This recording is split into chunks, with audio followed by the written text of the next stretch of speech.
হয়েছে প্রায় 692 কোটি টাকা। সব মিলে আমাদের ত্রিপুরার ফিউচার কিন্তু ব্রাইট। বাংলাদেশের কথা বলে তো লাভ নেই। আমরা তো ভেবেছিলাম বাংলাদেশে এতদিনে তো আমাদের ফ্লাইটও মানে উড়ানো শুরু হয়ে যেত, কিন্তু বাংলাদেশের এখন যে বর্তমান অবস্থা আমার মনে হয় না এটা হবে। তো নিশ্চয়ই, কারণ বাংলাদেশ ইন্ডিয়া ছাড়া বাংলাদেশের অবস্থা কোনোদিন উন্নতি হতে পারে না। ওনাদের বোঝা উচিত যে এই বাংলাদেশ স্বাধীন হওয়ার ক্ষেত্রে আমাদের সৈন্যরা যে বলিদান হয়েছেন, আমাদের লোকেরা যেভাবে সাহায্য করেছেন, ওরা ভুললে চলবে না।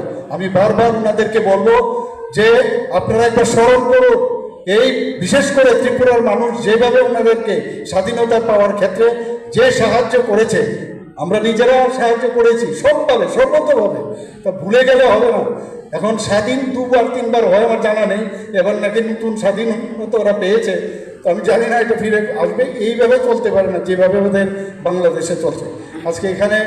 আজকের এই অনুষ্ঠানে আপনারা উপস্থিত থাকার জন্য আমি সবাইকে হার্দিক অভিনন্দন শুভেচ্ছা জানিয়ে